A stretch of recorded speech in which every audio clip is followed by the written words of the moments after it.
2026 წლის 3 იანვრის განთიადამდე ამერიკელმა ჯარისკაცებმა ვენესუელის პრეზიდენტი დააკავეს და ქვეყნიდან თვითმფრინავით გაიყვანეს. რამდენიმე დღეში ვენესუელის 40 მილიონი ბარელი ნავთობი ჩრდილოეთისკენ გაემართა. რაც ერთ კითხვას აჩენს. თუ ამერიკა აწარმოებს ნავთობის უფრო მეტ რაოდენობას ვიდრე ნებისმიერი სხვა ქვეყანა დედამიწაზე, უფრო მეც ვიდრე საუდის არაბეთი, რუსეთი ან ნავთობის ისტორიაში ნებისმიერი სხვა ერი, რატომ სჭირდება მას მაინც ვენესუელის ნავთობი? ნავთობით ყველაზე მდიდარი ქვეყანაა. ისტორიაში ვერ მუშაობს მხოლოდ საკუთარ მარაგზე და ამის მიზეზი პოლიტიკას საერთოდ არ უკავშირდება.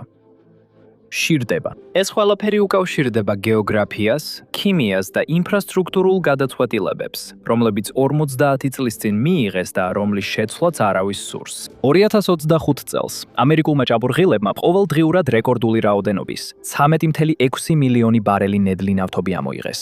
და იმავე დღეებში შეერთებულმა შტატებმა კიდევ 6.2 მილიონი ბარელი ნავთობი საზღვარგარეთიდან იღიდა. მსოფლიოს უდიდესი ნავთობის მწარმოებელი, ასევე იყო მსოფლიოს ერთ-ერთი უდიდესი ნავთობის მყიდველი. მაგრამ ეს კიდევ უფრო უცნაურია. ზუსტად იმავე დროს, როცა ამერიკა მილიონობით ბარელ ნავთობს შემოქონდა, მილიონობით ბარელს ექსპორტზეც აგზავნიდა. 2025 წელს ყოველდღიურად დაახლოებით 4 მილიონი ბარელი ამერიკული ნავთობი ტოვებდა ქვეყანას. ხოლო დაახლოებით 6 მილიონი ბარელი უცხოური ნავთობი შემოდიოდა. ნავთობი ერთდროულად ორივე მიმართულებით მიედინებოდა. ამ ყველაფრის შემდეგაც კი ამერიკას დღეში დაახლოებით 2.2 მილიონი ბარელი აკლდა. ქვეყანას რომ ტოვებდა ნავთობი და შემოდიოდა ნავთობი, ისინი ერთმანეთის შემცვლელი არ იყო. ეს სრულიად განსხვავებული პროდუქტები იყო და სწორედ ეს განსხვავებაა მთელი საიდუმლო. ამის გასაგებად უნდა დაბრუნდეთ იმ დროში, როცა ეს ყველაფერი შეუძლებლად ჩანდა. ბოლო 50 წლის დიდი ნაწილის განმავლობაში ამერიკული ნავთობის წარმოება საპირისპირო მიმართულებით მიდიოდა. წარმოება მუდმივად მცირდებოდა, იმპორტი კი იზრდებოდა. ქვეყანა ნელ-ნელა ამოწურვის გზაზე იყო. შემდეგ დაახლოებით 2009 წელს ორი ძველი ტექნოლოგია გაერთიანდა. ბურღავებმა ისწავლეს, როგორ გაებზარათ ფიქლის ქანი და ჭაბურღილები გვერდულად გაეყვანათ მიწის ქვეშ რამდენიმე მილზე. შედეგად მივიღეთ ენერგეტიკული ბუმი, რომელიც ისტორიაში ერთ-ერთი ყველაზე სწრაფი იყო. სულ რაღაც 6 წელიწადში ამერიკის ნავთობის წარმოება თითქმის გაორმაგდა. შეერთებული შტატები დეფიციტის შიშიდან ნავთობის სიჭარბეში გადავიდა. ხოლო დანარჩენი ქვეყნის ნავთობის სისტემა ვეღარ აუდიოდა ამ ტემპს. შემდეგ ინდუსტრიამ აღმოაჩინა პრობლემა, რომელსაც არავინ ელოდა. ეს უბრალოდ ის ნავთობი არ იყო, რაც ამერიკას სჭირდებოდა. ამერიკული ფიქალი მსუბუქ ნავთობს აწარმოებს. ის თხელია, გოგირდის დაბალი შემცველობით და შედარებით ადვილად გადამუშავდება. მაგრამ მთელ ყურის სანაპიროზე ამერიკის უდიდესი ნავთობგადამამუშავებელი ქარხნები მისთვის არ იყო აგებული. წლების განმავლობაში განხორციელებულმა ინვესტიციებმა ისინი სრულიად საპირისპიროსთვის მოამზადა. მძიმე ნავთობისთვის. ის სქელია და სავსეა მინარევებით. ეს ისეთი ტიპის ნავთობია, რომელსაც სასარგებლო პროდუქტად გადარჩევისთვის უზარმაზარი რაოდენობის გადამუშავება სჭირდება. ამიტომ, მაშინ როცა ბურღავები ბაზარს მსუბუქი ნავთობით ავსებდნენ, ქვეყნის გადამამუშავებელი სისტემა მძიმე ნავთობის მოხმარებაზე იყო აგებული. ყველაზე მნიშვნელოვანი მანქანები ამ ობიექტებში კოკერები ეწოდებოდათ. კოკერი იღებს მძიმე ნავთობის ბარელის ფსკერზე დარჩენ ტარის მაგვარ ნალექს, იმ ნაწილს, რომელიც სხვაგვარად თითქმის უსარგებლო იქნებოდა. და მას გარდაქმნის ბენზინად, დიზელად, ავიაკეროსინად და სხვა პროდუქტებად. რაც უფრო დიდია კოკერი, მით უფრო მძიმე ნავთობის მომგებიანად გადამუშავება შეუძლია გადამამუშავებელ ქარხანას. და ამერიკის ყურის სანაპიროზე მსოფლიოს უდიდეს კოკერთა ნაწილი იყო აშენებული. თუ ასეთ ქარხანაში მსუბუქ ფიქლის ნავთობს ჩაასხამ, უმეტესობა დანადგარებისა უსაქმოდ დარჩება. ეს დაახლოებით იგივეა, რაც ბენზინის ჩასხმა დიზელის ძრავაში. იმუშავებს, მაგრამ ცუდად. თითოეულ ბარელზე ნაკლები საწვავია, პროდუქტების არასწორი ნაზავია და საბოლოოდ უფრო მაღალი ხარჯი. თითქოს ესაა მთავარი პრობლემა, მაგრამ ასე არ არის. ეს მხოლოდ დასაწყისია. ეს მხოლოდ ხსნის, რატომ არსებობს პრობლემა. მაგრამ არ ხსნის, რატომ მოუხდა ამერიკას ნავთობის სხვაგან ძებნა. ყურის სანაპირო მხოლოდ ნავთობგადამამუშავებელი ქარხნების ერთობლიობა არ არის. ამერიკაში ნავთობის გადამუშავების ნახევარზე მეტი სწორედ ამ სანაპირო ზოლზე ხდება. ყოველდღიურად აქ უფრო მეტი ნავთობი მუშავდება, ვიდრე უმეტესობა ოპეკის წევრი ქვეყნების მიერ წარმოებული ნავთობი. და თითქმის ყველაფერი ეს მძიმე ნავთობის დასამუშავებლად არის აგებული. ეს მძიმე ნავთობი ადრე ვენესუელიდან და მექსიკიდან ჩამოდიოდა. როცა ვენესუელის ნავთობის ინდუსტრია დაინგრა და მექსიკამ დაიწყო საკუთარი წარმოების უფრო დიდი ნაწილის სახში დატოვება, ნავთობგადამამუშავებელი ქარხნები თავისით ვერ შეიცვალა. მათ ეს არ შეეძლოთ. ამიტომ მათ სხვა ადგილებში დაიწყეს ძებნა. მათ შემცველი ბარელები კანადის ნავთობის ქვიშებში იპოვეს, რომლებიც მილსადენით მთელ კონტინენტზე ჩამოიტანეს. მათ კიდევ მეტი იპოვეს სპარსეთის ყურის მძიმე ხარისხის ნავთობში, რომელიც ტანკერებზე იტვირთებოდა და ოკეანეს გადმოქონდა. შემდეგ კი შემოქმედებითად მიუდგნენ საქმეს. ნავთობგადამამუშავებლებმა სხვადასხვა ტიპის ნავთობის ერთმანეთში შერევა დაიწყეს. ამერიკული ფიქალის მსუბუქი ნავთობი უსარგებლო არ იყო. სინამდვილეში ნავთობგადამამუშავებლებს მისი ნაწილი სურდათ კიდეც. ისინი ამერიკულ მსუბუქ ნავთობს მძიმე იმპორტირებულ ნავთობთან აზავებდნენ და ზუსტად იმ საწოლს იღებდნენ, რისთვისაც მათი ნავთობგადამამუშავებელი ქარხნები იყო შექმნილი. ამასობაში ფიქალის საბადოებიდან მსუბუქი ნავთობი კვლავ უხვად მოედინებოდა. ამიტომ ზედმეტ ნავთობს როტერდამში აგზავნიდნენ. ასევე სამხრეთ კორეისა და იაპონიის იმ ნავთობგადამამუშავებელ ქარხნებში, რომლებიც სპეციალურად ამისთვის იყო აშენებული. სხვა სიტყვებით რომ ვთქვათ, ამერიკის ყველაზე სუფთა ნავთობი ამერიკაში არჩებოდა. ის სხვებთან მიდიოდა. ამავე დროს კი შეერთებული შტატები საპირისპიროს აკეთებდა. ის მძიმე ნავთობს, სქელ და რთულად დასამუშავებელ ნავთობს იმპორტირებდა, რისთვისაც მისი საკუთარი ნავთობგადამამუშავებელი ქარხნები იყო შექმნილი. ამ ვაჭრობის თითოეული ეტაპი ვიღაცისთვის სარგებელს იძლევა. ამ ვაჭრობის თითოეული ეტაპი ასევე ამერიკული ბენზინის ფასებს აკავშირებს სხვაგან მიღებულ გადაწყვეტილებებთან. ოტავაში, ერ-რიადში და 2026 წლიდან თეირანშიც. შეგიძლიათ ეს წინააღმდეგობა ერთ პორტთა ჯგუფშიც კი იხილოთ. წარმოიდგინეთ ჰიუსტონის საზღვაო არხი, კორპუს კრისტი, პორტ არტური და ბომონტი. ერთი მოქცევისას ტანკერი გადის, დატვირთული დასავლეთ ტეხასის ნავთობით, რომელიც სამხრეთ კორეისკენ მიემართება. იმავე მოქცევისას სხვა ტანკერი შემოდის, რომელიც კანადიდან ან ერაყიდან მოტანილ ნავთობს მოაქვს. ისინი არხში ერთმანეთს უვლიან გვერდს. ერთი ქვეყნის ნავთობი გადის, როცა მეორე ქვეყნის ნავთობი შემოდის. იმავე დღეს, იმავე ნავსადგურში. გეოგრაფიას ამაში დიდი როლი აქვს. ამერიკული ნავთობი სამი ძირითადი რეგიონიდან მოდის.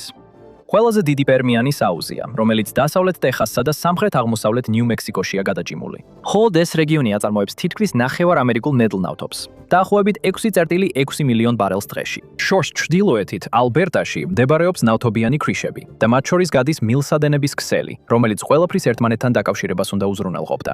მაგრამ სისტემა არასდროს დასრულებულა სრულად. მთავარი აკლებული რგოლი იყო Keystone XL. მილსადენი განკუთვნილი იყო დღეში 830,000 ბარელი მძიმე ალბერტას ნავთობის გადასატანად, ნებრასკის გავლით და შემდეგ მექსიკის ყურემდე. მისი ნებართვა გაუქმდა 2021 წლის იანვარში და კომპანიამ პროექტი იმავე წელს შეწყვიტა. მძიმე ნავთობი, რომლის გადატანაც იგეგმებოდა, მაინც მოიპოვება. ის უბრალოდ სამხრეთისკენ მიიწევს რკინიგზით და ძველი მილსადენებით. ეს უფრო ნელია და ძვირი ყველა ეტაპზე. კიდევ ერთი წყარო თითქმის მთლიანად ავიწყდებათ. შორს ჩრდილო-დასავლეთით მდებარეობს ალასკა. მისი ნავთობი ჩრდილოეთ ფერდობიდან მოდის და 800 მილის სამხრეთით მიემართება ტრანს-ალასკის მილსადენით. როდესაც მილი ახალი იყო, ის ამერიკის ნავთობის წარმოების ძირითად ნაწილს ატარებდა. დღეს ის მუშაობს თავისი პიკის მხოლოდ მცირე ნაწილზე და მდებარეობა მას ზღუდავს. ამ ნავთობის უმეტესობა აღმოსავლეთით არ გადაადგილდება სერიოზული ხარჯების გარეშე. ამიტომ მისი უმეტესობა დასავლეთ სანაპიროზე მიდის, ერთადერთ ადგილას, სადაც იაფად შეიძლება მიაღწიოს. ამერიკას ალასკის ნავთობის ბარელების აღმოსავლეთით გადატანაც კი არ შეუძლია. ყველაფერი ერთ რუკაზე რომ დააწყო, ენერგეტიკულ დამოუკიდებლობას ნამდვილად არ გავს. აშშ-ს აქვს ნავთობი. უბრალოდ ინფრასტრუქტურა სხვა ტიპის ნავთობისთვის ააშენა. მეორე მიზეზი, რის გამოც ამერიკა ვერ ახერხებს მთლიანად საკუთარ ნავთობზე მუშაობას, ქიმიასთან კავშირში არ არის. ზოგჯერ ნედლი ნავთობი ზუსტად საჭირო ტიპისაა. ამერიკული მსუბუქი ნავთობი ამერიკულ ნავთობგადამამუშავებელ ქარხნებში შედის და უპრობლემოდ საწვავად გარდაიქმნება. პრობლემა ისაა, რაც შემდეგ ხდება. ეს საწვავი ყოველთვის ეფექტურად არ გადაადგილდება ქვეყნის შიგნით და ამის მიზეზი საუკუნეზე მეტი ხნის წინ იღებს სათავეს. ეს არის 1920 წელს მიღებული კანონი, ჯონსის აქტი. ეს შეიძლება ისტორიის შენიშვნას ჰგავდეს, მაგრამ ის განსაზღვრავს, თუ როგორ გადაადგილდება ნავთობი აშშ-ის შიგნით. კანონის მიხედვით, ნებისმიერი ტვირთი, რომელიც ორ ამერიკულ პორტს შორის გადაადგილდება, უნდა გადაიზიდოს გემით, რომელიც აშენებულია შეერთებულ შტატებში. ეკუთვნის ამერიკელებს, აშშ-ის დროშის ქვეშ არის და ეკიპაჟიც ამერიკეით არიგელია. ეს კანონი პირველი მსოფლიო ომის შემდეგ მიიღეს, რათა ამერიკული გემსაშენები და მეზღვაურები დაეცვათ. იდეა იყო, რომ ქვეყანას შესაძლო შემდეგ ომში შიდა ფლოტი დასჭირვებოდა. 100 წელზე მეტი გავიდა და ეს ფლოტი ეხლა სრულიად სხვანაირია. მხოლოდ მცირე რაოდენობის ტანკერია დარჩენილი, რომლებიც ჯერ კიდევ აკმაყოფილებენ შიდა გადაზიდვების მოთხოვნებს ოვნებს. მათგან უმეტესობა უკვე დაკავებულია ნედლი ნავთობის ალიასკადან დასავლეთ სანაპიროზე გადაზიდვით. რაც შეეხება დამუშავებული საწვავის სანაპიროებზე გადატანას, ასეთი ტანკერების რაოდენობა კიდევ უფრო მცირეა. როდესაც მიტელდება ასე შეზღუდულია, ყველაფერი იცვლება. ჯონსის აქტის ტანკერის ექსპლუატაცია შეიძლება 3-დან 4-ჯერ უფრო ძვირი დაჯდეს, ვიდრე უცხოური დროშის მქონე გემის. ესეთი ტანკერის აშენება შეიძლება დაახლოებით $200 მილიონ დაჯდეს. მაშინ როცა აზიურ გემთმშენებელში ეს თანხა დაახლოებით 4-ჯერ ნაკლებია. და რადგან ესეთი გემები ძალიან ცოტაა, ქვეყნის შიგნით ნავთობის გადაზიდვის ღირებულება რამდენჯერმე აღემატება გლობალურ ტარიფს. ასე რომ, მაშინაც კი როცა ამერიკას აქვს საჭირო ნავთობის საჭირო ადგილას, ის მაინც ყოველთვის ისე არ გადაადგილდება, როგორც თქვენი ფიქრებდით. დასავლეთ სანაპიროსაც იგივე პრობლემა აქვს, უბრალოდ რუკის მეორე მხრიდან. კალიფორნია, ორეგონი და ვაშინგტონი ფაქტობრივად მოწყვეტილია მექსიკის ყურის სანაპიროს. ნავთობის გადატანა აღმოსავლეთიდან დასავლეთს და დლედზე ნიშნავს ან როკის მთების გადაკვეთას, ან შორს სამხრეთით პანამის არხის გავლით გაგზავნას. ჯონსის აქტი ამას კიდევ უფრო ართულებს, რადგან სანაპიროს გასწვრივ მოძრავი ნავთობიც კი უნდა გადაიტანონ მცირე, ძვირადღირებული შიდა ფლოტით. ამიტომ დასავლეთ სანაპირო ძლიერ არის დამოკიდებული ზღვით იმპორტზე, მათ შორის სპარსეთის ყურიდან შემოტანილ მძიმე ნავთობზე. კალიფორნია ამ პრობლემას კიდევ უფრო ამძიმებს. შტატი ითხოვს სპეციალურ უფრო სუფთა ბენზინის ნაზავს, რომელსაც მის საზღვრებს გარეთ ძალიან ცოტა ნავთობგადამამუშავებელი ქარხანა აწარმოებს. ამიტომ, როდესაც კალიფორნიაში ერთი ნავთობგადამამუშავებელი ქარხანა გაჩერდება, შტატი ამას თითქმის მაშინვე გრძნობს. 2025 წელს ხანძარმა მოიცვა შევრონის El Segundos ნავთობგადამამუშავებელი ქარხანა, ლოს-ანჯელესის მახლობლად. ეს ქარხანა კალიფორნიის საწვავის დაახლოებით მე-6-ს აწარმოებს და ფასები რამდენიმე დღეში მკვეთრად გაიზარდა. ჯონსის აქტის გამო საწვავის შემოტანა ტეხასიდან შეუძლებელია, ხოლო კალიფორნიის სპეციალური ნაზავი უცხოურ ბაზრებზე ადვილად ხელმისაწვდომი არის. ხელმისაწვდომი არ არის, ასე რომ კალიფორნია ორივე მხრიდან მოწყვეტილია. სწორედ ეს არის ერთ-ერთი მთავარი მიზეზი, რატომაც აქვს მას ქვეყანაში ერთ-ერთი ყველაზე მაღალი ბენზინის ფასები. მაგრამ საქმე კიდევ უფრო რთულდება. საწვავის გადატანას მექსიკის ყურის სანაპიროდან კალიფორნიაში გადამზიდავები ზოგჯერ ჯერ ბაჰამებზე გზავნიან. არა იმიტომ, რომ ეს უფრო სწრაფია, არამედ იმიტომ, რომ ასეა წესები. ამერიკული ნავთობპროდუქტი იტვირთება უცხოური დროშის მქონე გემზე. ქვეყნიდან გააქვთ, შემდეგ საზღვარგარეთ ურევენ და ისევ დასავლეთ სანაპიროსკენ აგზავნიან. ეს კეთდება იმისთვის, რომ ჯონსის აქტის გვერდისავლით იმოქმედონ. ამიტომ ყველაზე მოკლე შიდა მარშრუტი აღარ არის ყველაზე იაფი. ყველაზე იაფი მარშრუტი ჯერ ქვეყნიდან გადის. და ეს ამერიკას მოწყვლად ხდის. როცა ჰორმუზის სრუტე 2026 წლის დასაწყისში დაიხურა და საწვავის ფასების ზრდა დაიწყო, თეთრი სახლის ერთ-ერთი პირველი ნაბიჯი იყო ჯონსის აქტზე დროებითი გამონაკლისი. 2026 წლის მარტში 100-წლოვანი კანონი 30 დღით შეაჩერეს, რათა კრიზისის დროს იაფასიან უცხოურ ტანკერებს ამერიკულ პორტებს შორის საწვავის გადაზიდვა შეძლებოდათ. ქვეყანა, რომელს საკუთარი სანაპიროს გასწვრივ საწვავის გადასაზიდად საკუთარი საზღვაო კანონის შეჩერება სჭირდება, საკმაოდ მარტივ რამეს გეუბნებათ. მას საკმარისი გემები არ აქვს. ამ გემებზე მხოლოდ სამოქალაქო საწვავი არ არის დამოკიდებული. საზღვაო ძალების საწვავის საკუთარი ქსელი აღმოსავლეთ სანაპიროსა და მექსიკის ყურის ბაზის იმავე ბაზებისთვის იმავე ტანკერების ჯგუფზეა დამოკიდებული, როგორც ყველა სხვა. როდესაც ქარიშხალი ან ნავთობგადამამუშავებელი ქარხნის შეფერხება ამ გემებიდან ერთ-ერთს ბრუნვიდან ამოაგდებს, იგივე პანიკა, რაც ჰიუსტონის ბენზინგასამართ სადგურზე ფასებს ზრდის, ართულებს იმასაც, თუ რამდენად სწრაფად შეუძლია სამხედროებს საწვავის გადატანა საკუთარ პორტებს შორის. ქვეყანა, რომელსაც დანარჩენი მსოფლიოს ერთად აღებულზე მეტი ავიამზიდი ჰყავს, მაინც იძულებულია თავისი შიდა ტანკერების ფლოტი Wall Street's, Main Street's და პენტაგონს შორის გაანაწილოს. ამერიკა გაჭედილია. ეს არის ქვეყანა, რომელსაც საკუთარი ნავთობის საკუთარ ხალხთან მიტანა არ შეუძლია, თუ არ გამოიყენებს სხვის გემებს, სხვის ნავთობგადამამუშავებელ ქარხნებს ან სხვის ნედლ ნავთობს. მაგრამ სანამ მას გაფუჭებულად მოიხსენიებთ, კიდევ ერთი შესაძლებლობა არსებობს. შესაძლოა ეს სისტემა ზუსტად ისე მუშაობს, როგორც იყო განზრახული. უბრალოდ არა იმ ადამიანისთვის, ვინც ბენზინგასამართ სადგურზე ყიდულობს. როცა ExxonMobil პერმიანიდან ნავთობის გასრს იღებს, ის მას გლობალურ ბაზარზე მსოფლიო ფასად ყიდის. მას შემდეგ, რაც Exxon-მა Pioneer Natural Resources-ი შეიძინა, ეხლა Exxon-ი ამ აუზის დიდ ნაწილს აკონტროლებს. ნავთობის საზღვარგარეთ გატანა უზრუნველყოფს საუკეთესო შესაძლო ფასს. ეს ასევე ხელს უშლის ადგილობრივ ბაზარს დაიტბოროს მსუბუქი ნავთობით, რომელსაც ვერავინ გამოიყენებს. მისი სიჭარბე ადგილობრივ ბაზარზე ამცირებს ფასებს საბურღალთან, ზუსტად ისევე, როგორც 2015 წლამდე ხდებოდა. ამიტომ ექსპორტი ყველაზე გონივრული ნაბიჯია და სწორედ ეს ჯილდოვდება. ASHS-ში ყველაზე დიდი ნავთობგადამამუშავებელი ქარხანა არის Motiva's საწარმო Port Arthurში, ტეხასში. ის დღეში დაახლოებით 650,000 ბარელს ამუშავებს და მთლიანად საუდის არამკოს ეკუთვნის. ამერიკული ნავთობგადამამუშავებელი ინდუსტრიის ყველაზე დიდი ნაწილი საუდის არაბეთის დრისდროშის ქვეშაა. სანაპიროზე კიდევ სხვა გიგანტებიც არიან. Valero, მარათონის გალვესტონის ყურის კომპლექსი, შევრონის ნავთობგადამამუშავებელი ქარხანა პასკაგულაში, მისისიპიში, რომელიც ვენესუელური ნავთობის სახეობებზე იყო მორგებული. ამ კომპანიებმა 10 წლეულები დახარჯეს ერთი რამის სრულყოფაში: იაფი, უხეში და მძიმე ნავთობის დიზელად, ავიაციის საწვავად და ქიმიურ პროდუქტებად გარდაქმნაში. ზღვარი იმ ფასს შორის, რასაც გადამამუშავებლები მძიმე ნავთობის 1 ბარელზე იხდიან და იმ ფასს შორის, რასაც მზა პროდუქციაში იღებენ, სწორედ იქ კეთდება ფული. ეს არის ბიზნეს მოდელი და სწორედ ამიტომ არის მძიმე ნავთობი მათთვის ასეთი მნიშვნელოვანი. მის უარყოფას მხოლოდ მათი ნედლეულის წყარო არ შეეცვლებოდა. ეს გააქრობდა ერთადერთ რამეს, რაშიც ეს ნავთობგადამამუშავებელი ქარხნები უნიკალურად რაძლიერები არიან. ყველაზე ცუდი ნავთობის, ყველაზე ძვირფას საწვავად გადაქცევას. და მოგების მარჟები კიდევ უფრო მაღალია ვიდრე ჩანს. მძიმე ნავთობი თითქმის ყოველთვის ფასდაკლებით იყიდება. კანადური მძიმე ნავთობი ხშირად რამდენიმე დოლარით იაფად იყიდება, ვიდრე უფრო მსუბუქი ამერიკული ნავთობის სახეობები. როდესაც მილსადენები იტვირთება, ეს სხვაობა კიდევ უფრო იზრდება. ასე რომ გადამამუშავებელი ქარხანა, რომელსაც მისი გადამუშავება შეუძლია, ორჯერ იღებს მოგებას. ის ყიდულობს იაფ ბარელს და ტიდის ბენზინს, დიზელსა და ავიაკეროსინს სრულ ფასად. რაც უფრო ცუდია ნავთობი, მით უფრო დიდია მოგება. რაც ნიშნავს, რომ სისტემა ყველაზე სუფთა ნავთობს არ აჯილდოებს. ის აჯილდოებს იმ გადამამუშავებელ ქარხნებს, რომლებსაც ყველაზე ბინძური ბარელით ყველაზე მეტი შეუძლიათ გააკეთონ. მაშ, რატომ არ დავიტოვოთ მსუბუქი ნავთობი ქვეყნის შიგნით?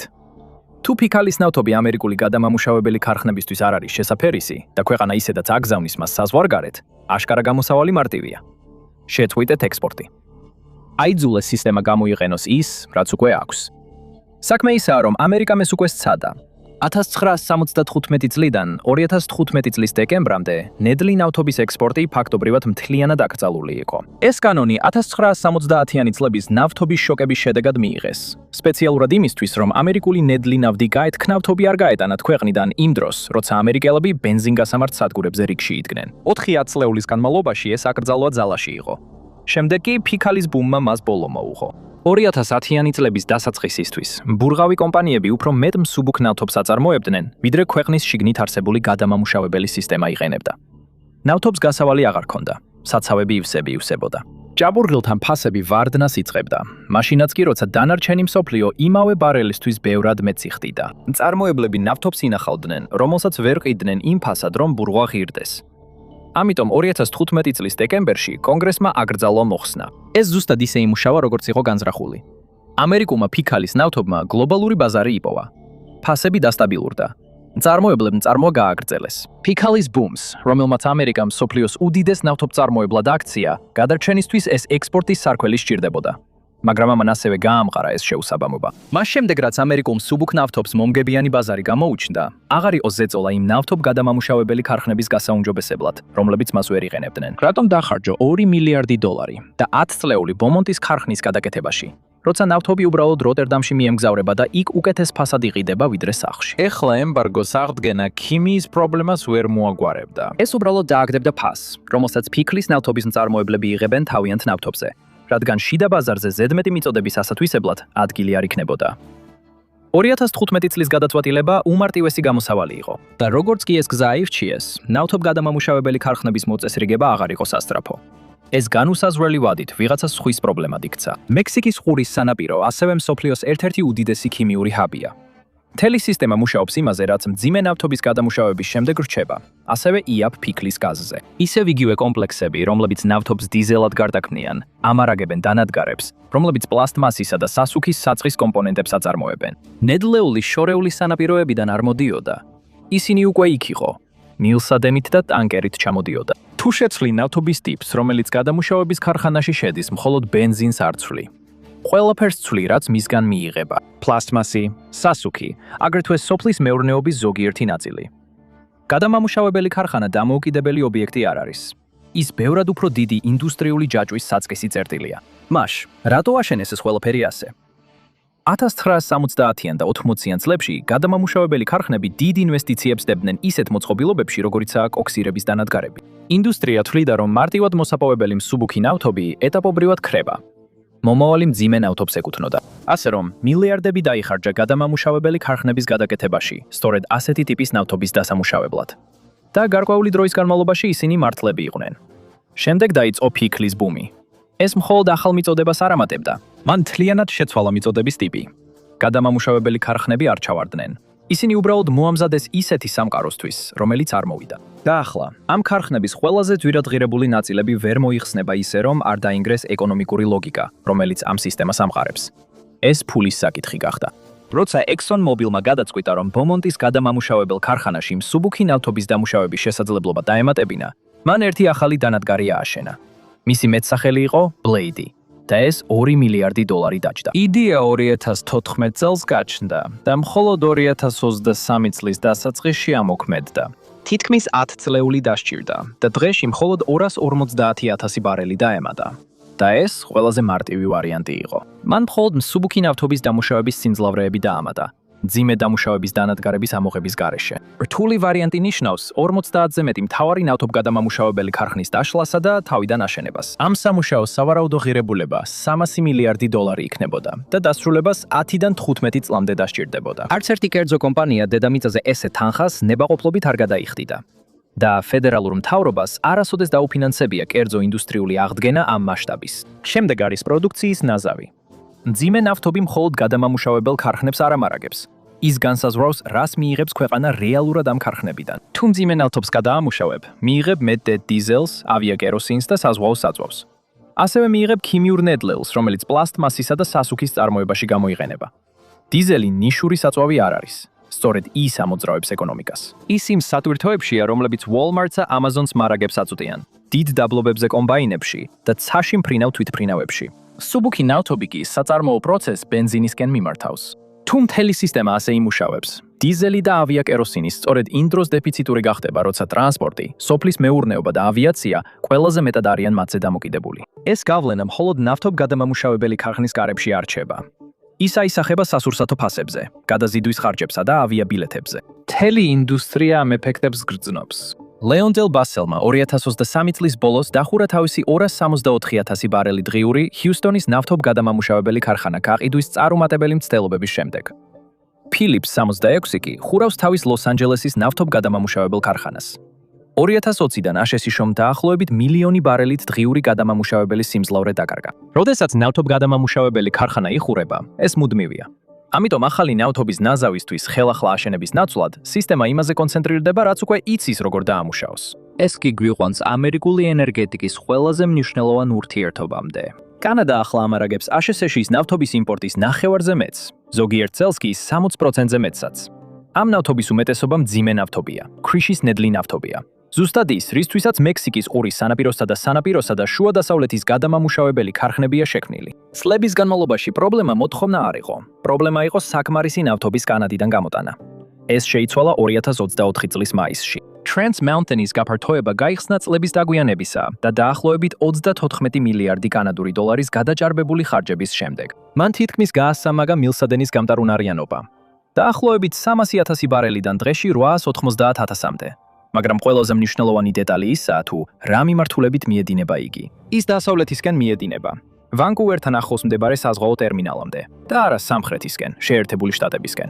ეს დეტალი ყველაფერს ცვლის. მას შემდეგ, რაც ეს ხაზის ამოქმედდა, კანადა ამ ახალი ნავთობის დიდ ნაწილს პირდაპირ წყნარ ოკეანეზე, აზიაში აგზავნის.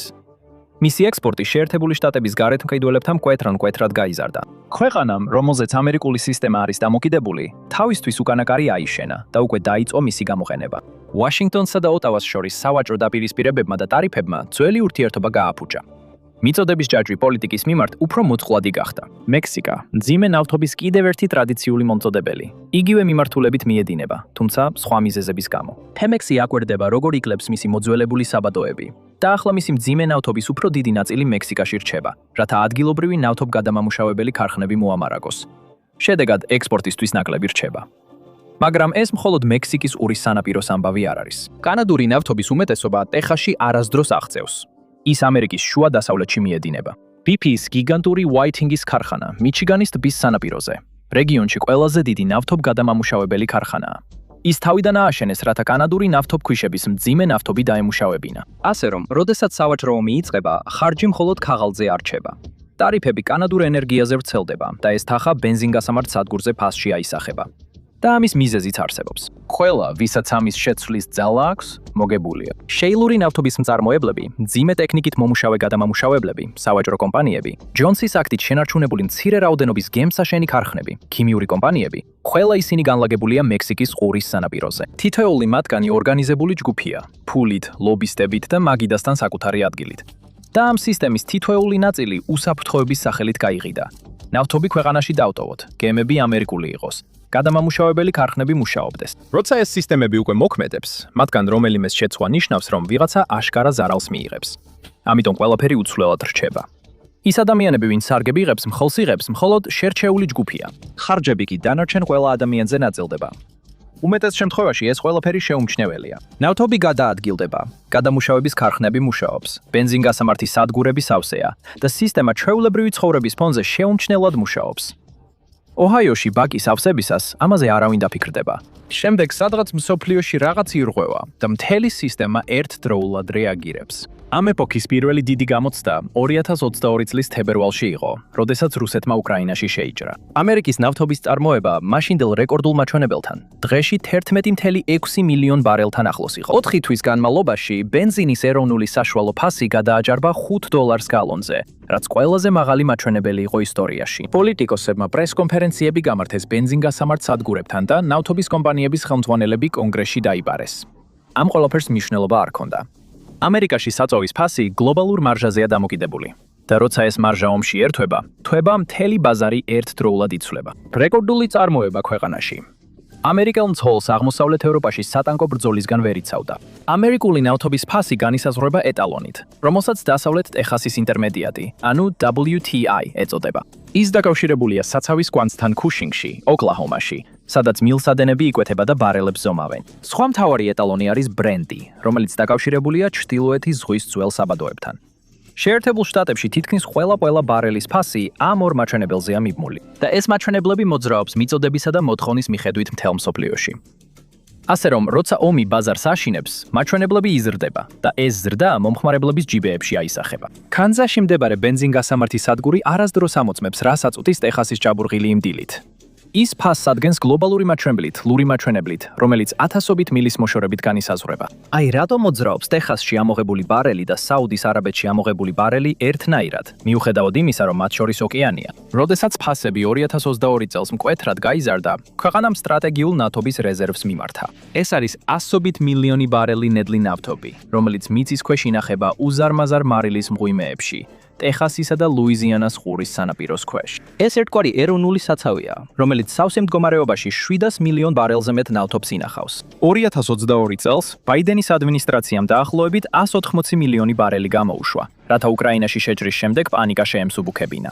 ამან რეზერვი 1980-იანი წლების შემდეგ ყველაზე დაბალ ნიშნულამდე დაიხვანა.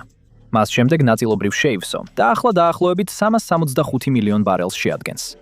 ბევრი ჩანს, მაგრამ ასე არ არის. თუნდაც მაქსიმალური სიჩქარით დაიცალოს, ის მხოლოდ აშა სეჩოსის ყოველდღიური მოთხოვნის მცირე ნაწილს დაფარავს და მისი შევსებას თვეების სჭირდება. შეიძლება შოკი შეამსუბუქოს, მაგრამ ქვეყანას იმ სამყაროსგან ვერ მოწყვეტს, რომელიც ამ შოკს იწვევს. იმის გასაგებად, თუ რატომ ებმება ნავთობით ასეთი მდიდარი ქვეყანა სხვების ომებში, შეხედეთ ერთ მომწოდებელს, რომელსაც ეს ყველაფერი ზედმეტი უნდა გაეხადა. ვენესუელას აქვს ყველაზე დიდი ნავთობის მარაგი პლანეტაზე. უფრო მეტი ვიდრე საუდის არაბეთს, კანადას ან ერახს. მისი უმეტესობა ორინოკოს სარტყელშია და ეს არის ზემძიმე ნედლი ნავთობი. ის თითქმის იდეალურად შეესაბამება ასათეშოსის ყურის სანაპიროს გადამამუშავებელ ქარხნებს. 10 წლეულების განმავლობაში ვენესუელის მძიმე ნავთობი ჩრდილოეთით მიედინებოდა ჰიუსტონში, კორპუს კრისტიში და ლეიქ ჩარლზში. გადამამუშავებელი ქარხნები იმდენად იყო მის გარშემო აშენებული, რომ ვენესუელის სახელმწიფო ნავთობ კომპანიას ASEA-ში გადამუშავებისა და დისტრიბუციის სისტემის ნაწილიც კი ეკუთვნოდა. სიტგოს მეშვეობით ის აკონტროლებდა დიდ გადამამუშავებელ ქარხნებს ლეიქ ჩარლზში, კორპუს კრისტიში და ლამონტში, სადაც დღეში შვეში 700,000-ზე მეტ ბარელს ამუშავებდნენ. და შემდეგ ყველაფერი დაინგრა. უგო ჩავესმა აიღო ნავთობის ინდუსტრიის კონტროლი და 2007 წელს უცხოური მსხვილი კომპანიების აქტივები ჩამოართვა. ExxonMobilმა და ConocoPhillipsმა ამ სექტორიდან გავიდნენ. ისინი ჯერ კიდევ ედავებიან ვენესუელას დაახლოებით 2 მილიარდ და 10 მილიარდ დოლარად შეფასებულ მოთხოვნებზე შესაბამისად. ჩავესმა ასევე გაანადგურა ტექნიკური ცოდნა, რომელიც საბადოებს ამუშავებდა. ნავთობის წარმოება 2000 წელს დღეში დაახლოებით 3.2 მილიონი ბარელიდან 1 მილიონზე ნაკლებამდე დაეცა. 2025 წლის ბოლოსთვის ქვეყანა ძლივს ინარჩუნებდა დღეში დაახლოებით 1.250.000 ბარელს. მძიმე ნავთობი ყურის სანაპიროზე აღარ მიეწოდებოდა. სიტგოს ნავთობგადამამუშავებელი ქარხნები საბოლოოდ იზოლირებული აღმოჩნდა. მათი მშობელი კომპანია კი სანქციების ქვეშ მოექცა. ქარხნები დელავერში სასამართლოს მიერ დანიშნულ აუქციონზე გაიყვანეს. ამერიკული ნავთობგადამამუშავებელი ქარხნები, რომლებიც ვენესუელის ნავთობისთვის იყო აგებული, ვენესუელის კრახით გამოწვეული ზარალის დასაფარად გაყიდეს. ვაშინგტონი არ აპირებდა გვერდით დგომას, სანამ ეს ხდებოდა. შეერთებულმა შტატებმა ღიად დაუჭირა მხარი 2002 წლის გადატრიალებას, რომელმაც დროებით ჩამოაგდო ჩავესი. მან გადატრიალების მთავრობა თითქმის მაშინვე აღიარა, როგორც კი ის ჩამოყალიბდა. შემდგომ წლებში ვენესუელის ნავთობის სექტორზე ზეწოლა გაიზარდა. ფინანსური შეზღუდვები გამკაცრდა. დროთა განმავლობაში სანქციები თავად ენერგეტიკულ ვაჭრობაზეც გავრცელდა. ოფიციალური მიზეზი ყოველთვის დემოკრატია და ადამიანის უფლებები იყო. ვენესუელის საქმიანობა ორივე სფეროში ფართოდ გააკრიტიკეს. მაგრამ რა თქმა უნდა, არსებობს კიდევ ერთი, უფრო ბუნდოვანი მიზეზი. ვენესუელა ის ქვეყანაა, რომლის კოლაფსმაც აშშ-ის ყურის სანაპიროს სისტემისთვის მძიმე ნავთობის ერთ-ერთი მთავარი წყარო გააქრო. კანადაზე დამოკიდებულებამ შეავსო ის სიცარიელე, რაც ვენესუელამ დატოვა. ასევე რიადთან კავშირმა და სპარსეთის ყურის მიმართ დაუცველობამაც. 20 წლის განმავლობაში ვაშინგტონი იყენებდა ყველა საშუალებას, გარდა შეჭრისა. შემდეგ 2026 წლის იანვარში მან ტაქტიკა შეცვალა. ნიკოლას მადურო აშშ-ს ძალებმა დააკავეს კარაკასში და ნარკოტერორიზმის ბრალდებით ნიუ-იორკში გადაიყვანეს. შემდეგ კვირებში კარაკასში ახალი მთავრობა დაინიშნა, მის ყოფილ ვიცე-პრეზიდენტ დელსი როდრიგესის ხელმძღვანელობით. ამ მთავრობამ სწრაფად გამოაცხადა, რომ მზად იყო ვენესუელის ნავთობის სექტორი აშშ-ს ხელმძღვანელობით გაეხსნა. ვაშინგტონმა სწრაფად იმოქმედა. მან დაიწყო ათეულობით მილიონი ბარელი ნედლი ნავთობის დაბრუნება ბაზარზე. შევრონი, ერთადერთი მსხვილი კომპანია, რომელიც ვენესუელას არასდროს სრულად დატოვებია, მზად იყო ადგილზე ოპერაციების ხელმძღვანელობისთვის. ამ მექსიკის ყურის სანაპიროს ნავთობგადამამუშავებელი ქარხნები იღებდნენ ვენესუელურ ნავთობს. და ვენესუელა ამ სტრატეგიის მხოლოდ ერთი თავია. 1990 წელს სადამ ჰუსეინის ერაკმა ქუეითი დაიპყრო. შეერთებულმა შტატებმა დააკომპლექტა დაახლოებით 500,000 ჯარისკაცი, რათა ერაყი უკან დაეხია. 2003 წელს საქმე უფრო შორს წავიდა და ერაყში პირდაპირ შეიჭრნენ, მასობრივი განადგურების იარაღის საბაბით, რომელიც არასდროს აღმოაჩინეს. მაგრამ ერაყს სხვა რაღაც ჰქონდა. ახლო აღმოსავლეთში ერთ-ერთი ყველაზე დიდი მძიმე ნავთობის მარაგი. 2000 წლეულის შემდეგაც ერაყის ნავთობი კვლავ მიედინება გლობალურ ბაზარზე, მათ შორის ექსპორტი შეერთებულ შტატებში. დღეში დაახლოებით 100,000-დან 200,000 ბარელამდე წლის მიხედვით. სხვა კონფლიქტი, იგივე ძირითადი რესურსი.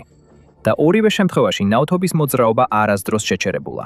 ვენესუელა, ერაყი, ორი განსხვავებული ათწლეული, ორი განსხვავებული გამართლება, ორი განსხვავებული პრეზიდენტი, ორი განსხვავებული პარტიიდან. მაგრამ რეალურად ეს იგივე სცენარია. ეს არასდროს ეხებოდა მხოლოდ ბენზინის ფასებს.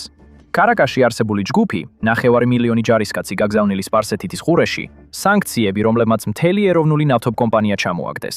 ეს არ არის ის ძალისხმევა, რომელსაც მთავრობა მხოლოდ მომხმარებლის კომფორტისთვის ხარჯავს. ეს არის ის ძალისხმევა, რომელსაც მთავრობა ხარჯავს პრობლემაზე, რომელსაც არსებობისთვის საფრთხედ მიიჩნევს. იმიტომ, რომ მექსიკის ყურის სანაპიროს გადამამუშავებელი სისტემა არა მხოლოდ ბენზინის წყაროა, არამედ დიზელისაც, საწვავისა, რომელიც ამუშავებს თვითმფრინავებსა და საზღვაო ფლოტს.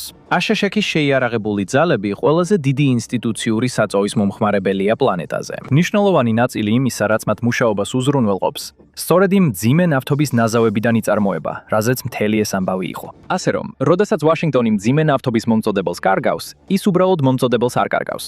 ის უსაფრთხოებას კარგავს და გავს. გადატრიალება და წღირს. შეჭრა და წღირს. ეს ღირს იმადაც, რომ ქვეყნის მეთაური ხელბორკილებით ნიუ-იორკში გადაიყვანო. იგივე ვნახეთ, როცა ირანმა 2026 წლის დასაწყისში ჰორმუზის სრუტე დახურა. ყველაზე დატვირთული ნავთობის საექსპორტო მარშრუტი დედამიწაზე თითქმის ერთ ღამეში გაჩერდა. ბენზინის ფასი, რომელიც $3 გარშემო იყო გალონზე, რამდენიმე კვირაში დაახლოებით 30%-ით გაიზარდა და $4 მიუახლოვდა. ბრენტის ნავთობის ფასი ბარელზე $110 გადააჭარბა. ამერიკული ნავთობი $100-ზე მაღლა ავიდა და მნიშვნელობა არ ჰქონდა იმას, რომ შეერთებული შტატები ნავთობს თითქმის რეკორდულ დონეზე აწარმოებდა. მაგრამ წარმოება ფასს არ განსაზღვრავს. ამას გლობალური მარჟა წვეთს. და როცა ეს მარჟა ირღვევა, შოკი მხოლოდ ბენზინგასამართ სადგურზე არ რჩება. ის ვრცელდება. პირველად დიზელი ძვირდება, შემდეგ სატვირთო ხარჯები, შემდეგ საკვები. შემდეგ ყველაფერი, რაც სატვირთოთი გადაადგილდება. დიზელის ფასის ზრდა აისახება მარცვლეულზე, სასუქზე, ხეზე. შემდეგ ჯერი საავიაციო საწვავზე მიდის და უცებ ფრენებით ძვირდება. არავინ აკავშირებს ამას სრუტესთან, რომლის შესახებაც არასდროს სმენიათ. სათაურებში წერია რაკეტებზე სპარსეთის ყურეში, მაგრამ ხარჯი ყველგან სხვაგან ჩანს. და ამჯერად ქვეყანამ თავისი ყულობა მთლიანად დაცალა. 2026 წლის მარტის შუა პერიოდში ვაშინგტონმა სტრატეგიული ნავთობის რეზერვიდან დაახლოებით 172 მილიონი ბარელი გამოუშვა. ეს იყო ისტორიაში ერთი ქვეყნის მიერ განხორციელებული ყველაზე მასშტაბური საგანგებო ნავთობის გამოშვება. ამან გამოიწვია დაახლოებით 400 მილიონი ბარელის ერთობლივი გამოშვება 32 მოკავშირე ქვეყნის მიერ. ყველაფერი ეს გამოიწვია ერთი სრუტის დახურვამ, სოფლიოს მეორე მხარეს. და ერთი დეტალი ყველაზე მეტად უნდა აწუხებდეს ამერიკელებს. მაშინ როცა შეერთებული შტატები თავის რეზერვს ცლიდა, მისი ყველაზე დიდი მეტოქე დაკავებული იყო რეზერვის შევსებით. ჩინეთმა ბოლო რამდენიმე წელი გაატარა ნავთობის შესყიდვაში და დაგროვებაში. ამ შესყიდვამ მარტო უკვე შეინარჩუნა გლობალური ფასები მაღალ დონეზე. როცა შემდეგი შოკი დადგება, ჩინეთი უფრო დიდი რეზერვი ექნება დაგროვილი. ქვეყანა, რომელიც ყველაზე მეტ ნავთობს აწარმოებს დედამიწაზე, უფრო მცირე რეზერვი ექნება. და ეს ძალის ნიშანი არ არის. 50 წლის განმავლობაში ყველა პრეზიდენტი ენერგეტიკულ დამოუკიდებლობას რაღაცაც ფორმით პირდებოდა. ეს ფრაზა სიტყვით გამოსვლაში მშვენივრად ჟღერს. ეს ხატავს ქვეყანას, რომელიც საკუთარ თავს ამარაგებს ენერგიით, არავის პასუხობს და იზოლირებულია ნავთობის მომდევნო შეწყვეტისგან. ფიქალის ბუმმა თითქოს ეს რეალობად აქცია. შეერთებული შტატები 2020 წელს ნავთობის ტომინდა ექსპორტიორი გახდა. ანუ უფრო მეტ ყიდი და საზღვარგარეთ, ვიდრე შემოქონდა. ქაღალდზე დამოუკიდებლობა მიღწეული იყო. მეტი ბარელის გაყიდვა ვიდრე ყიდვა არ ნიშნავს იმას, რომ მარტო მოქმედებ. დაახლოებით 2020-დან რიტორიკა შეიცვალა. ენერგეტიკული დამოუკიდებლობა ენერგეტიკულ დომინირებად გადაიქცა. და ეს უფრო გულწრფელია ვიდრე ჟღერს, რადგან დომინირება თვითგმარობას არ ნიშნავს. ეს ნიშნავს, რომ დანარჩენი მსოფლიო შენს წესებს უნდა ემორჩილებოდეს. გმადლობთ, რომ დღეს შემომიერთდით. იმედი მაქვს ვიდეო მოგეწონათ. თუ გსურთ მეტი მსგავსი ვიდეოს ნახვა, გთხოვთ გამოიწეროთ არხი და ჩართოთ შეტყობინებები. ეს მართლა ბევრს ნიშნავს. კიდევ ერთხელ გმადლობთ და მომავალ შეხვედრამდე, Matt Packze.